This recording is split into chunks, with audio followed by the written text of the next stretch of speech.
welcome everybody back to the Sales and Marketing Director Incubator, the program that helps you make great career decisions to maximize your career potential. My name is Mike Dickson, Director of the Sales, Marketing and Category Practice here at AXL Recruitment and Search. And this morning in the Incubator, we have Olivia Sutherland, Marketing Director of Krispy Kreme. Olivia, how are you this morning? I'm good, Mike. Thanks for having me today. That's great. Great to have you here.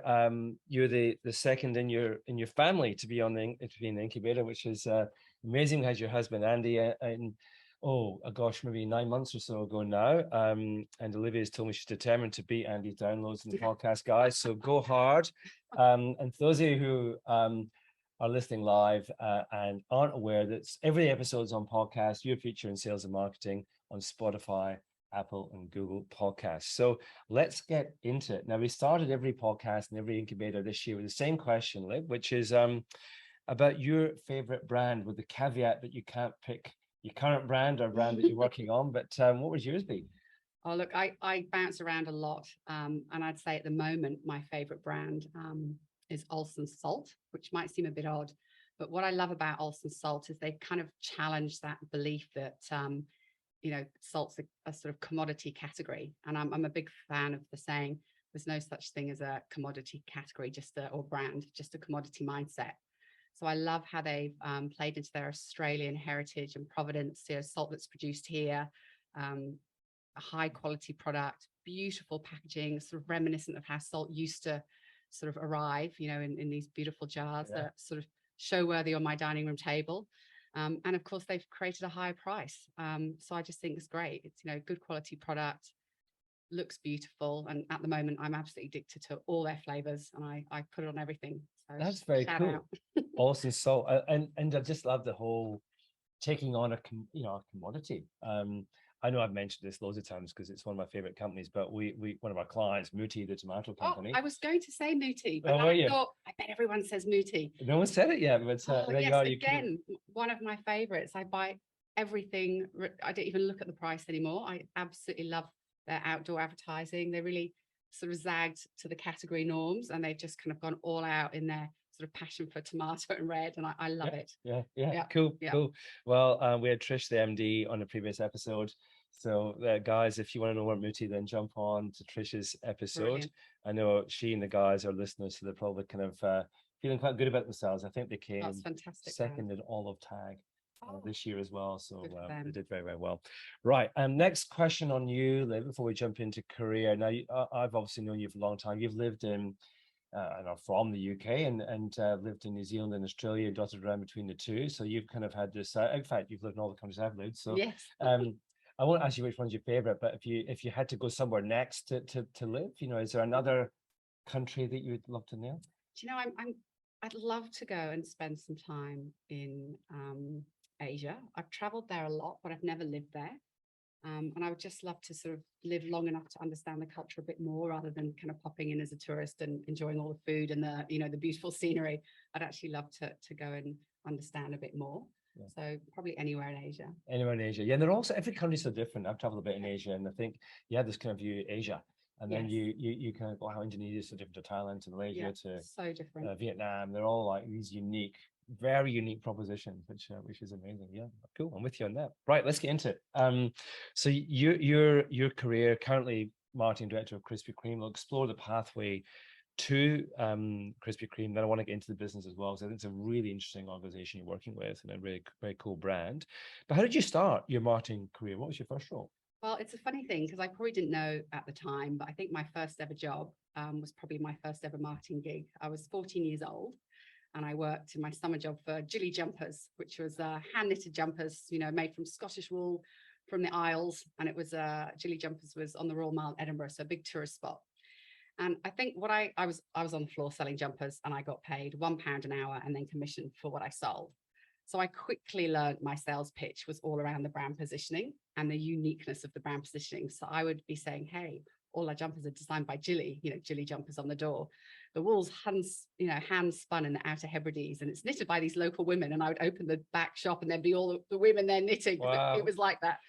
And I think it was like a total one-on-one lesson of being really true to your brand positioning, what's really differentiates you from others. And I remember just sweeping up the commission. It was great.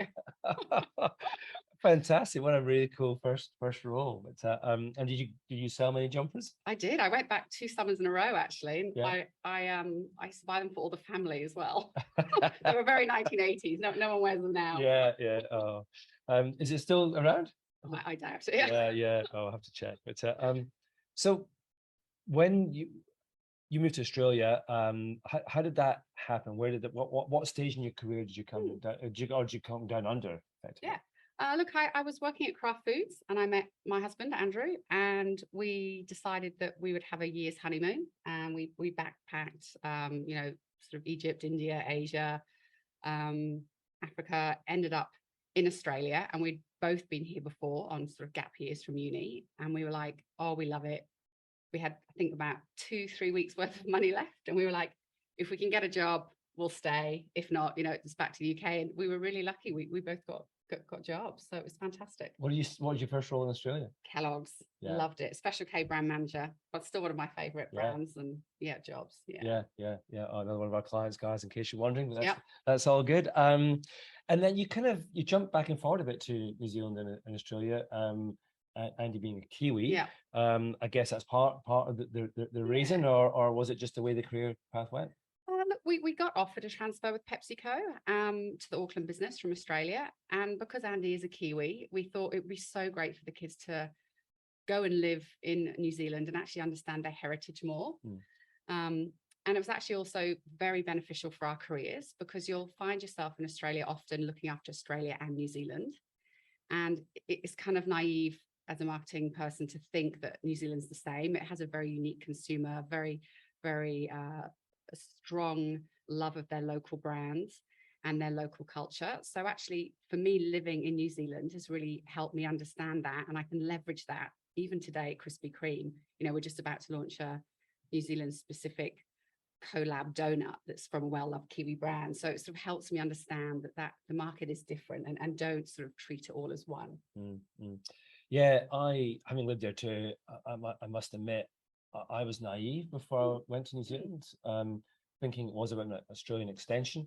So different, so unique, and such a really beautiful, strong culture and language, sort of colloquialisms of their own. And your brand really has to understand that and play to that to sort of become part of the New Zealand fabric.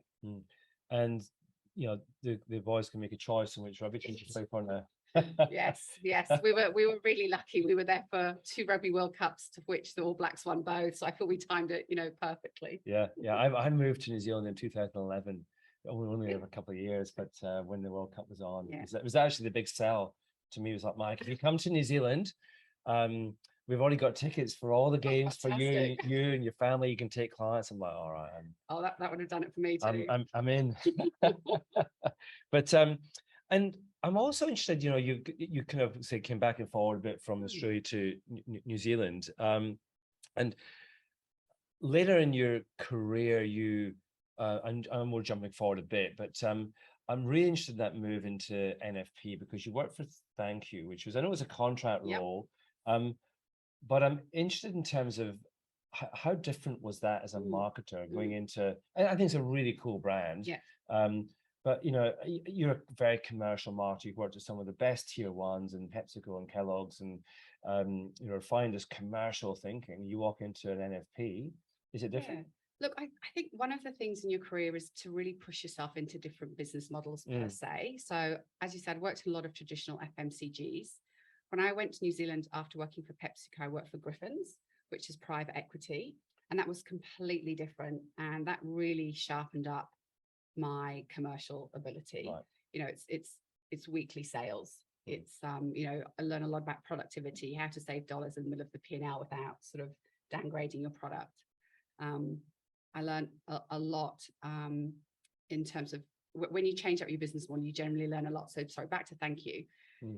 When I joined Thank You, there was so much chatter in the marketing world about your purpose and your cause, and having a brand that was led by emotion over rational.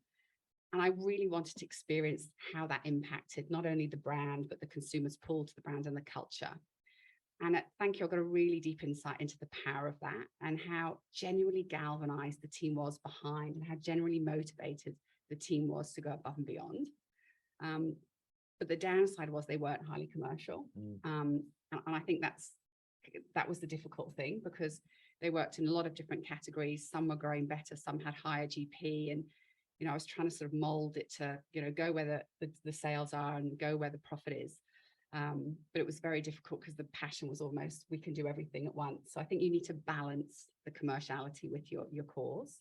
But I highly recommend people go and be brave and go to different business models. I'm currently now with more of a sort of owner model, and you just learn so much when you put yourself into different environments. Yeah, I think the ownership structure does change the business's philosophy and thinking a lot, and therefore consequently how you work. Yes. And we tend to look at organizations by size or by category, which does dictate to an extent a difference, but the ownership structure makes a huge difference, from privately owned to private equity to listed, and where they're listed makes a difference too.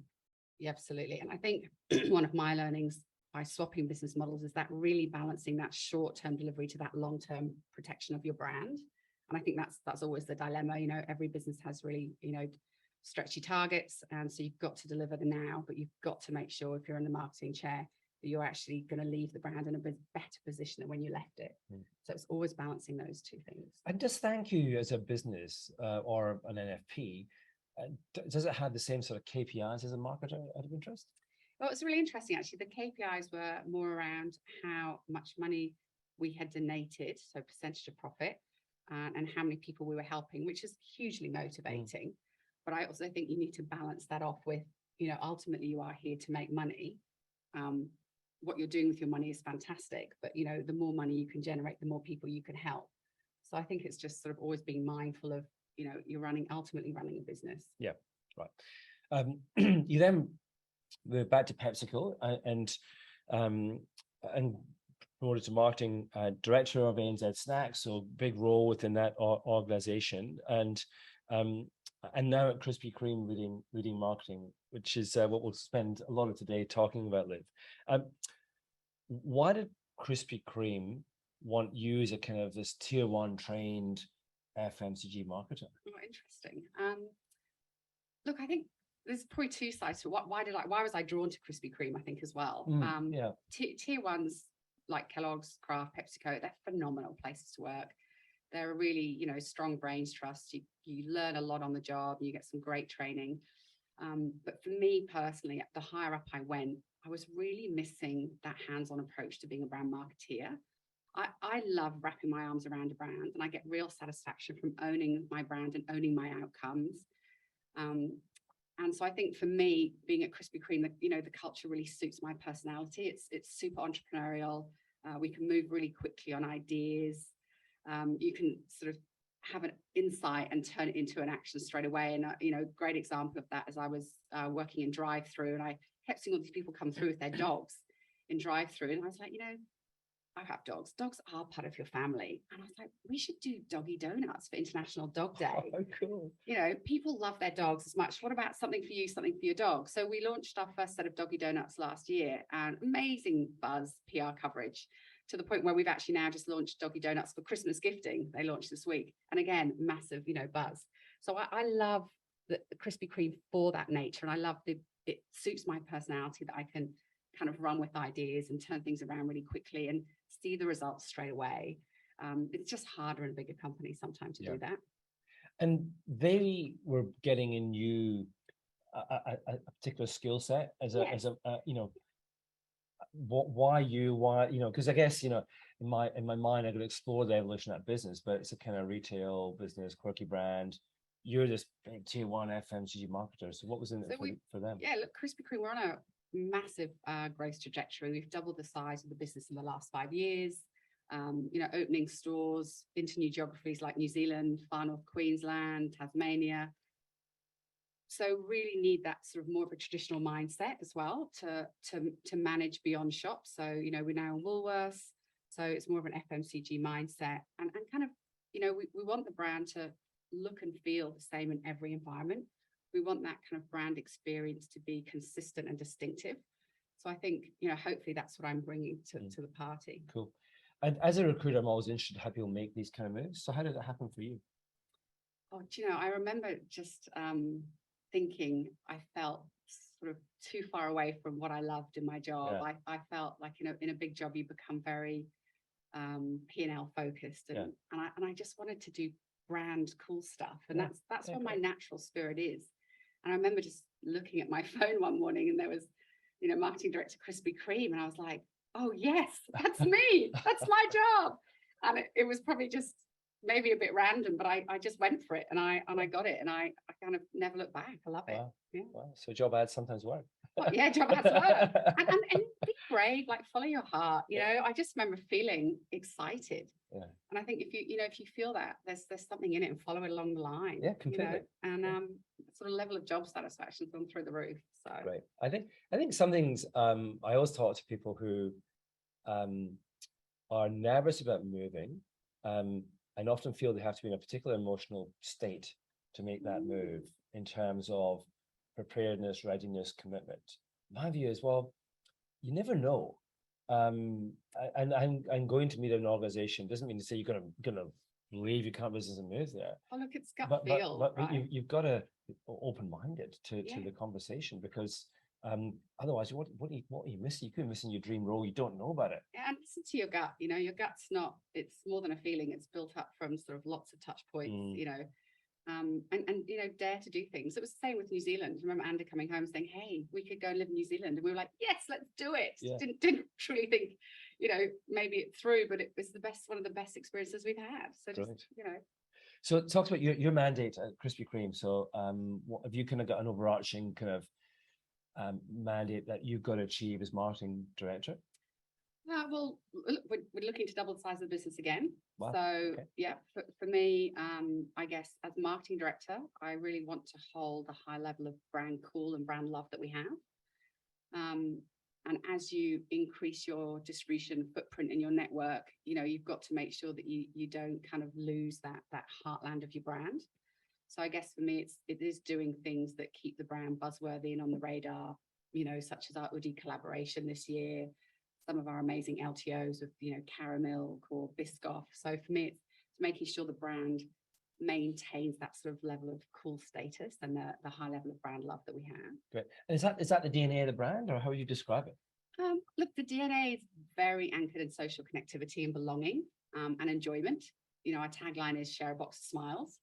And I can guarantee you, if you've ever walked into a barbecue with a box of Krispy Kreme, you suddenly make a whole lot of new friends. It really is that brand that brings smile feels, brings a smile. So I think for me, it's making sure that we don't lose that magic and that specialness of the brand. Yeah, great. And is Krispy Kreme Australia part of Krispy Kreme USA? How does it kind of connect together? Yep. So we are connected to the US business, but we're also very local. So we've got 42 stores that are all owned by us, so no franchisees, which as a marketer is great because it gives us a lot of flexibility to trial things, and it really helps for consistency across campaigns because we can issue one set of point of sale, one set of new products. And we also have really good partners locally. So we've had a 10-year relationship with 7-Eleven, phenomenal partners. BP, we've also recently expanded our geography with BP into Tasmania. And more recently, we've expanded into Woolworths. So we're growing our footprint. And I'm interested in that because there seems to be this evolution from a retail business to retail and wholesale, different ways in which you're taking your products to market. Just describe in more detail the business model today, so all the kind of touch points with consumers. So it is a game of distribution. At the moment, as I said, we've gone into new geographies like New Zealand in the last 5 years. We've also expanded into grocery with Woolworths in the last 24 months. The biggest barrier to the brand has been accessibility and availability. So by increasing our footprint, that actually helps consumers sort of get us more often and actually find us. So it's really the business model at the moment is rapid growth with distribution being a key element of that. So what could be next? How else do you kind of do you look at the market and think, right, there's more channels, there's more ways to kind of develop that distribution? What could we see Krispy Kreme developing into? Oh, look, we're not nearly fully optimized, but I can't give away any secrets. We want to double down as well with a lot of our partners. I mean, 7-Eleven are fantastic, and we've got a big opportunity with 7-Eleven. They're increasing their footprint as well. We're still opening stores. We'll open 3 to 4 new stores next year. So I feel we've still got opportunity within the current framework to grow our footprint. Yeah. So it's not always about the what's new. There's still kind of growth within what you're doing. Absolutely. As well. And to really sort of work alongside our partners and really nurture those relationships. Yeah.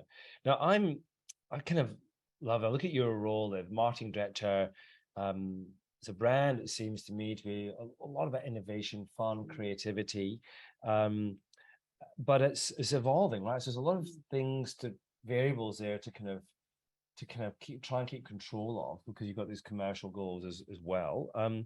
So from a creativity perspective, how does that happen in Krispy Kreme? Give us a bit of insight. So you mentioned innovation, and we do have a really high-paced innovation calendar. We have up to 15 LTOs, so limited time offers, which are donuts that sort of come out for 4 to 5 weeks.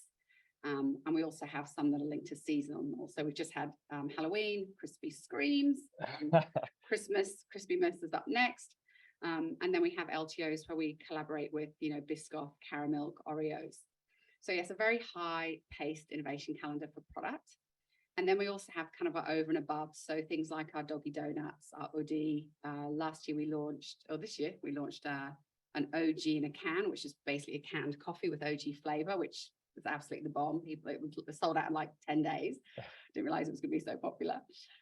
So we also innovate things that we call footfall drivers. So people come into store for the canned coffee and they buy some donuts. So they come into store for the Doggie donuts and they buy some human donuts. So there's kind of a dual path of innovation. But you also mentioned creativity, and I think creativity comes in lots of different forms. And what's obvious for marketing is the LTOs and the new creative campaigns. But for me, the real strength in creativity is that day-to-day ability to think around problems or complexities, and actually to truly come with your sort of sass and creative hustle to actually work around things. Because, business is just like a series of complex issues. Something goes awry every day and off plan, and the good teams and the good, the strong players are those who are able to kind of work around it. Yeah. And it's interesting. So I think a lot of marketers are probably attracted to marketing because of the creative side. And often the reality is somewhat different. Creativity kind of sits somewhere else. It's a lot of project management. It is. And I get that, there's that in every marketing role. But in your environment, it's clearly different. Is there because it sounds almost like it's a culture of creativity, but there must be a lot of stuff you try doesn't work. Of course.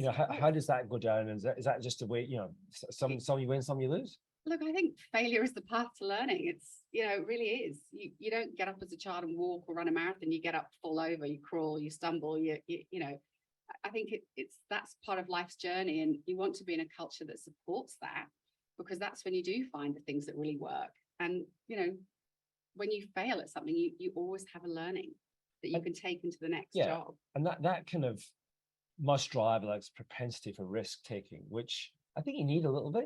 There's sometimes I feel organizations get a bit bottled up by the stage gate process and the time it takes, and the end result kind of is dulled a little bit, and you kind of, this fear of failures obviously drives that decision making a little bit. But I get the sense that's not the case. Look, I think it comes from the culture. I think I really feel very lucky at Krispy Kreme. My CEO has been in the business a long time, and he's willing to take measured risk. We're not a belt and braces. We don't have lots of money for research. So often it is, we've got 3 or 4 data points and it's a bit of gut feel.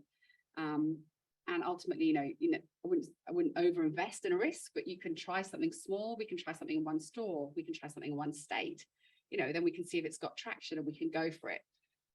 So I feel really it's about the culture you're in, and find a culture that suits your personality. Yeah. I'm naturally very sort of hustle and sass. Yeah. So big environments for me, it killed my natural spirit. Yeah. And find what suits you and work to your strengths. That's where you'll have more job satisfaction and you'll go faster.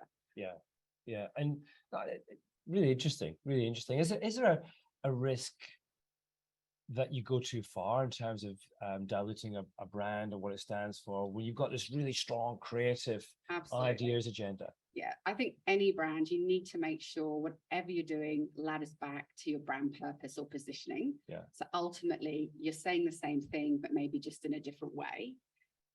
So, Doggie Donuts is all about connectivity, sharing, belonging. Your pet is part of your family. Yeah. So whatever you do, make sure it ladders back to that core essence of what your brand stands for. Right. And the ideas come from marketing or anywhere, or where did ideas come from? Oh, look, I'm a big believer that good ideas come from anyone. I don't think marketing has the right over any good idea. But the best way I think to find ideas is to go out and understand your consumer. So, go and work in store. We've got different types of stores. Chatswood, occasion, Chatswood is a small store. It's very sort of coffee and a couple of donuts. Whereas Liverpool is a really big drive-through store, and it's people buy double dozens for kids soccer match, end of finals, or just past my exams, or hey, I just managed to get through my exams. It's that sort of celebration sort of occasion. So go and understand your consumer, understand what their needs are. Right. And as a marketer, Olivia, I think and a leader of marketing, are your KPIs different? Are they the same as you'd have them in a PepsiCo, for instance? Yeah, look, ultimately, when you're a director, you wear two hats. You wear your functional hat and you wear the hat which is the sort of making sure the business hits or exceeds its budget. So that's always kind of your number one KPI. But as a marketing team, I really kind of prize my team on being highly commercial. So while yes, we're very much about hitting the budget and we're very focused on that, we also have to balance long-term, brand love. So we have, brand tracking like many companies do. We look at our progress through the funnel. We look at it by customer. And our ultimate kind of goal is to keep brand love high. So we're really aware of sort of balancing the short term and the long term, and really aware of we have to build that emotional value in our brand while doing, sort of net sales driving activities. So, Caramilk does both, Doggie Donuts does both, Uddy did a great job, so make sure that neutral ground is there. You've got a business which is, brand love, high emotional connection, which is really cool. Yeah. So as a marketing leader, how do you kind of connect the people who work for you to that? Because that's got to be where the magic happens. Yeah. Look, I think it goes back to what I said, know your consumer. So go and work in stores, go and work at different shifts, go and walk around the factory floor. I did 2 shifts in the factory at Christmas, and I learned so much, how difficult really pink sticky icing is. It gets all over your hands, on a hot day. So actually we changed it, don't, kind of get into the guts of it. I learned how tricky it was to open our boxes. So, now we double crease it, how can we help? So really get into it. And just listen to people that, work in different functions. Understand, I always call them the ugly problems, or the ugly truth. Understand and turn that rock over, and don't be afraid to tackle it. You might not have an answer, but someone will. And if you talk to enough people, you'll maybe find the answer yourself. But don't shy away from the kind of tricky things or the difficult things. So you encourage, so you have your team, the people who work for you, they're close to the business. Because sometimes that's not the case. Marketers, I think the ivory tower marketer is largely gone, but still exists, I guess. But actually it feels like your interconnectedness across the business is quite high to kind of that drive that emotional. I'm a big fan of rolling your sleeves up and getting stuck in. We have this brilliant program at Krispy Kreme called Dough Force, where we can take, up to, I think it's 6 dozen original glaze, and we can take it to frontline workers, hospitals, anyone who's kind of done a community service. And I kind of really encourage my team to go and do that as well, because when you hand over that bag of donuts, that share a box of smiles really comes to life, and you see it for real. So it's trying to build up that connection, that emotional connection with brand, where you really see it in action and you can feel it yourself. And so you build your intuition of what is going to work. And then also you build your intuition of, it's probably not going to work.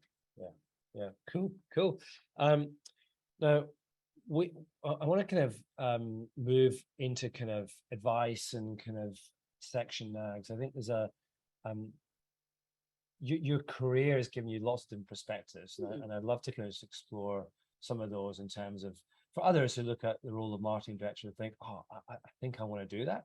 And that's the whole purpose of this program, is to explore the pathways there, but also to unpick the role to an extent as well. But a few more general things as well. So we've talked previously in the incubator, I think it was with Donna Mulholland, who's a new marketing director at Bacardi, about the when you join a new business, there's this opportunity to kind of supercharge learning, which I think for those people who perhaps stay in one organization for a long time, perhaps miss. And I completely get there's benefits with people who move around lots and those who don't. But what advice would you give about taking advantage of that onboarding period and as a learning kind of opportunity? I think go with the mindset that you know nothing, and just listen and learn. Talk to as many different people and as many different functions as you can. And then sort of do that for about 6 to 8 weeks. Don't feel the need to contribute. Don't feel the need to prove you're really smart and you are the right hire. Just learn and absorb. And then actually kind of write down what you learn and go back to it and check. Right. And you'll start to see themes across the business. And those themes, for me, often become the big issues that you need to tackle, or the big strengths that you need to keep leveraging. One of the phenomenal strengths at Krispy Kreme is the people.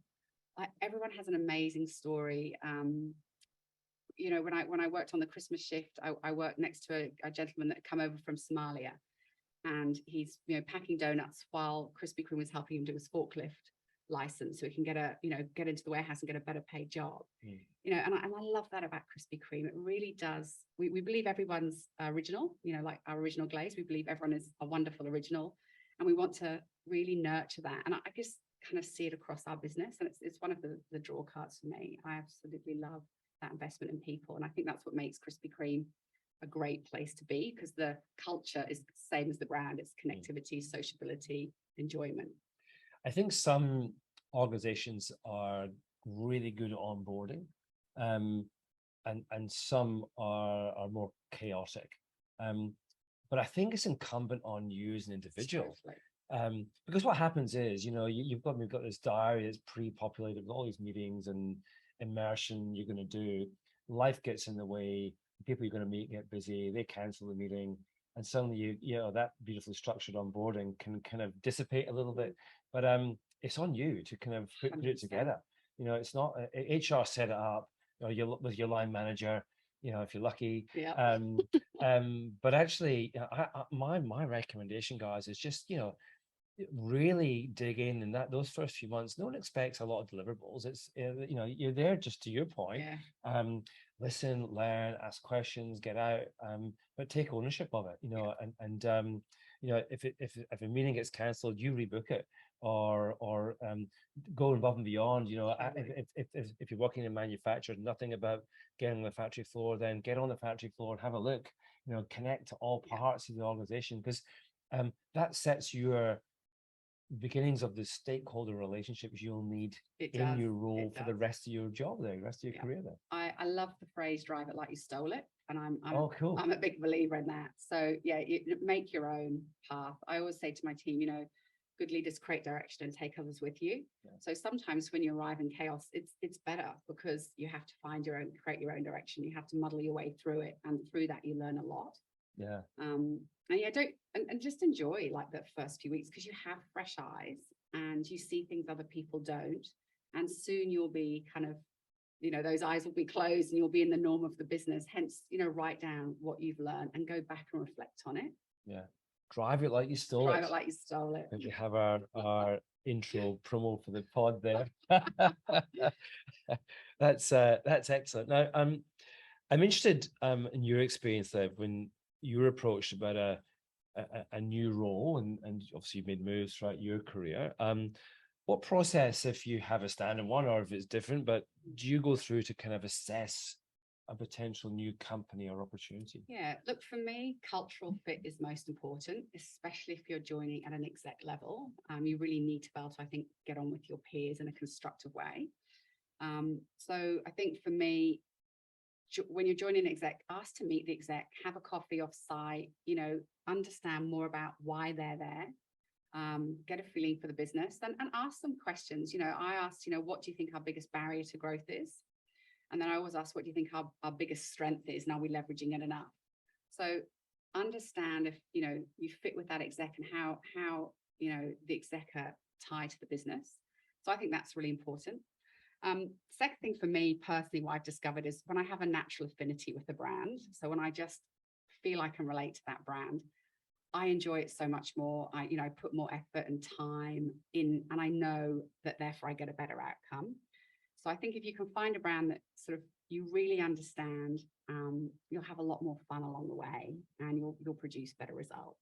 Do you think that brand kind of affinity or brand love is that important? Because it's interesting, because there's some brands out there it's hard to love. They're functional. They provide a viable role, and I look at some marketers who work and I think, oh, good on you, but it's some categories are hard to. Well, I think you have part of being a leader is you have to find the good in everything, right? Yeah. You have to find the awe in everyone and everything. Yeah. So I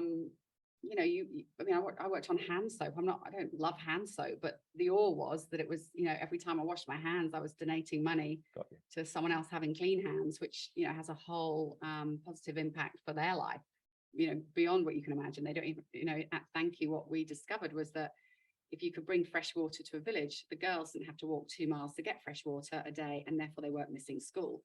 So, the repercussions can be enormous. So yeah, find the good, find the bigger good. So there's purpose and meaning. Definitely. And if the business or the brand, they're not clear, can't articulate that, then that's perhaps when you start to question. Or you try and do it. You find your good. When I was in private equity, I was kind of shocked at the amount of, we have to cut product, we have to swap out this for this cheaper ingredients. And I was kind of really shocked by it. But actually, what I realized that my job was to still drive that emotional connection brand, and still make sure our product was as good as it could be for the price that we were charging. So you've got to turn it around and find what's the good that you're doing, and how does that relate to your values, so you stay motivated in environments that you might find a bit challenging, when working on a brand that you don't have a natural first off connection with. I think that's really, really good advice. Great. And that, so looking back on your career, long way to go, still, but if you were to reflect, you've got to this point, would you do it differently, or is this, do you feel it is what it is? Oh, look, I think no regrets. Everything's a learning path. You can't say, oh, I should have done this or I should have done that, because you made the decision at the time for a reason, with the knowledge and resource you had. So everything, learn from, enjoy, think about how it can serve you well in the future, or how you can share the learning with someone else. Completely. Yeah. I think it's, life is just a gathering of experiences, and people often ask me, for example, oh, Mike, you lived in different cities in the world, which one do you enjoy? I say, I love them all. For different reasons, yeah, right? They're all different. It's like jobs, they're all great, and not every moment might have been great all the time, but and if you're sort of stimulated by variety, that suits you. If you're the sort of person that just loves being in the house next door to your mum, do that. Just do what's right for you. Yeah, cool. Right, next topic, and I want to spend a few minutes on this if we can now, about balance in life. So your mum, your family's growing up, but you've kind of you've got this busy career. Your partner's, Andy's, had a busy career. You've moved all around the place. How do you create the balance, which I think is particularly important? It feels that life just gets busier and busier and busier. But for you, how do you make it work? Look, I think there's a couple of things.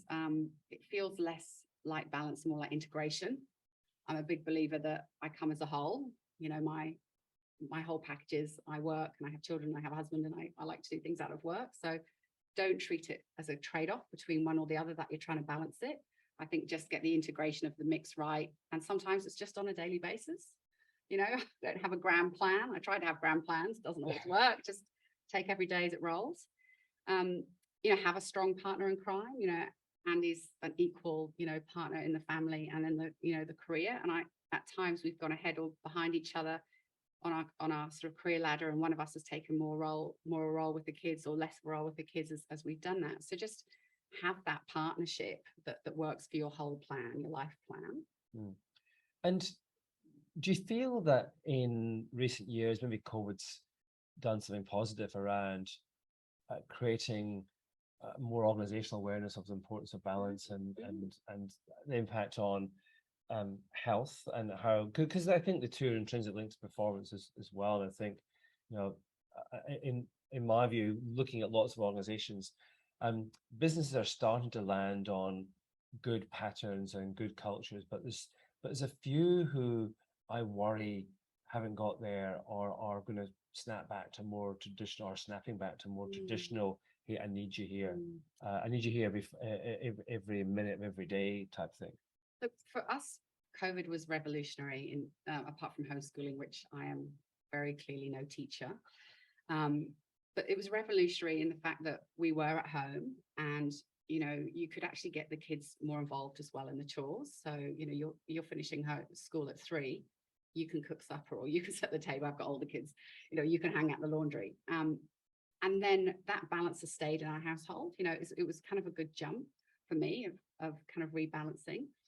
And then I also think the hybrid policy now that we have, say, at Krispy Kreme, where, you know, 2-3 days in the office, for me, it's just so different to my prior life of trying to chuck the kids out of the car and race to work. And it makes me feel so much more relaxed that I've got a couple of days where it's not frantic in the morning. And again, I can balance it with Andy. You know, what days are you at home? Let's try and be different days from home so the kids get a calmer start to the morning.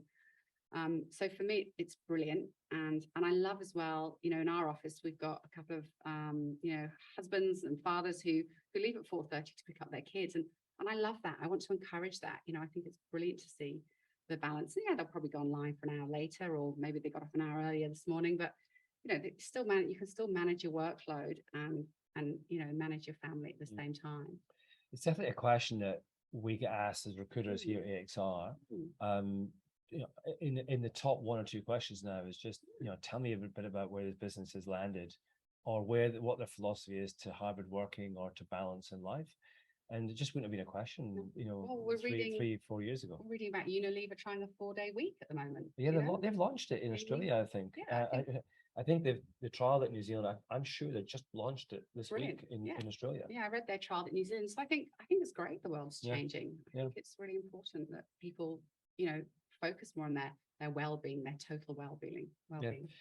Okay, so career-wise, you've got, you know, obviously clearly loving Krispy Kreme, but looking further ahead, you know, do you set goals about where you eventually want to get to, or what's next for you? I have my dream that I'd like to be a TV chef. So, you know, maybe you'll see me on TikTok. It's never too late, right? But I also actually would love to, I'd love to be a GM of small to medium business. I really, really enjoy working through the P&L mix. And it's funny, the sort of more I've progressed in my career, the more I've seen it as like a jigsaw. And, you know, you've got to find all the pieces across the different functions and put the P&L together to create that profitable path. And I kind of get a deep satisfaction out of it that I never used to get before. Yeah. So, yeah, I'd love to have that challenge to see, you know, if I could do that. I think that would be a really good next step for me. So is that GM or TV chef? Well, who knows, right? It could go either way. I mean, some of the influencers on TikTok are charging 50 grand for a 15-minute. So, you know, you never know, Mike. Right, fair enough. Fairly, I need to get some of that. So a lot of people are listening to the podcast. They've are doing so because they're serious about their career. They really want to kind of get the most out of it. And that's everything we're trying to do. So if we could try and sum up, just to finish off, you know, 3 pieces of advice that you would give those to who aspire to be a marketing director, what would that be? Look, I think it's really important to be true to yourself and your own values, and really understand what your values are, and put yourself in a situation that is really in line with those values. So you will actually grow and expedite your career a lot more if you're kind of in the same integrity flow as your company, you know, who you're with. And as your roles get bigger, make sure you do that, because you spend a lot of time at work, and I'm a fundamental believer in you should have fun at work. So, you know, make sure you're kind of in flow with the culture and the environment that you're in. I think my second piece of advice is that, you know, as you go up in your career, you tend to manage people more and more. And I think it's really important. And it's one of my kind of fundamental beliefs that everybody has a superpower. And part of your responsibility as a manager is to help them find it and let it shine and bring it out. And that really, for me, has encouraged my teams to all feel, I hope, really valued. And when you find someone who has a different skill to someone else, then that's a really great combination. So, you know, I can say to my team, oh, go and see so-and-so because they're really good at that. Or, you know, she's really good at P&Ls, go and check your P&L with her. And actually it creates a nice team bond.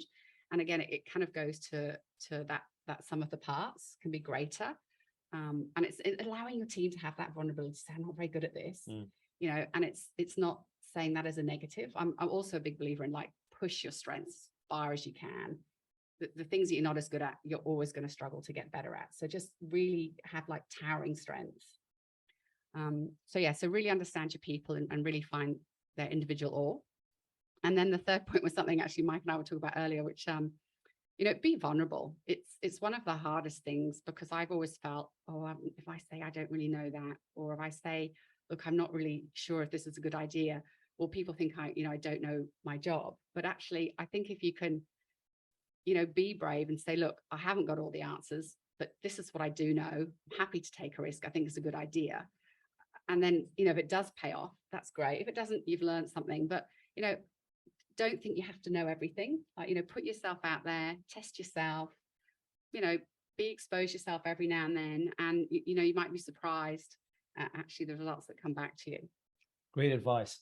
Fantastic Thanks. advice. Liv, that's been wonderful. Really enjoyed talking with you this morning.